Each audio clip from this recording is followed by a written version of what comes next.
ഞാനിങ്ങനെ എന്റെ 20ാമത്തെ വയസ്സിൽ ജർമ്മനിയിലെ നഴ്സിംഗ് പഠിക്കാൻ വന്നെന്ന് പറയട്ടെ. +2 കഴിഞ്ഞപ്പോൾ എന്ത് ചെയ്യണം എന്നുള്ള കാര്യത്തിൽ എനിക്ക് വലിയ ഡൗട്ടൊന്നും ഇല്ലായിരുന്നു കേട്ടോ. +2 ഞാൻ ബയോളജി സയൻസ് ആട്ടോ പഠിച്ചേ. പക്ഷെ നിങ്ങൾ ഏത് സബ്ജക്റ്റാ പഠിച്ചതെങ്കിലും നിങ്ങൾക്ക് ജർമ്മനിലെ നഴ്സിംഗ് പഠിക്കാട്ടോ. ബയോളജി സയൻസ് ആണെങ്കിൽ കുറച്ചുകൂടി നല്ലത്. 98% മാർക്കോടെ ഞാൻ +2 പാസ്സായെങ്കിലും ഓൾറെഡി എന്റെ റൂട്ട് മാപ്പ് എന്റെ അമ്മ സെറ്റ് ചെയ്ത് വെച്ചിട്ടുണ്ടായിരുന്നു. എന്നെ ജർമ്മനിയിൽ വിട്ട് നഴ്സിംഗ് പഠിപ്പിക്കണമെന്ന് എന്റെ അമ്മയ്ക്ക് ഭയങ്കര ആഗ്രഹമായിരുന്നു കേട്ടോ. അതുകൊണ്ട് എന്റെ +2 റിസൾട്ട് വന്നപ്പോൾ തന്നെ ഞാൻ ജർമ്മൻ ലാംഗ്വേജ് പഠിക്കാനായിട്ട് സ്റ്റാർട്ട് ചെയ്തു.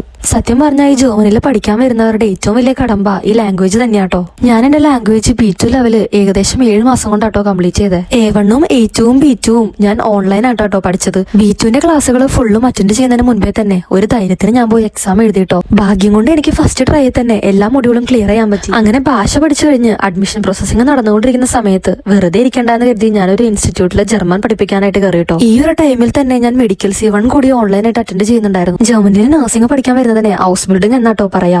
ഇവിടുത്തെ ഏറ്റവും വലിയ പ്രത്യേകത എന്താണെന്ന് വെച്ചാൽ നമ്മൾ അങ്ങോട്ട് പൈസ കൊടുത്ത് പഠിക്കേണ്ടി വരില്ല. കാരണം നമ്മൾ പഠിക്കുന്ന സമയത്ത് നമുക്ക് ഓരോ മാസവും സ്റ്റൈഫൻഡ് അഥവാ ശമ്പളമായിട്ട് പൈസ ഇങ്ങോട്ട് കിട്ടും. +2 കഴിഞ്ഞ ആർക്കും ഹൗസ് ബിൽഡിങ്ങിനായിട്ട് അപ്ലൈ ചെയ്യാട്ടോ. പിന്നെ സയൻസ് ഗ്രൂപ്പ് ആണെങ്കിൽ കുറച്ചുകൂടി നല്ലത്. B2 പാസ്സായി ഒരു ഹോസ്പിറ്റലിൽ നിന്ന് ഒരു കോൺട്രാക്ട് കിട്ടിക്കഴിഞ്ഞാൽ ബാക്കി വിസ പ്രോസസ്സിംഗും എളുപ്പമാവും. അപ്പൊ ഇത്രയൊക്കെ ഉള്ളൂ കേട്ടോ. ജർമ്മനിയിലേക്ക് വരാൻ ആഗ്രഹിക്കുന്നവർക്ക് ഇതൊരു ചെറിയ ഇൻഫർമേഷൻ ആവട്ടെ എന്ന് കരുതി.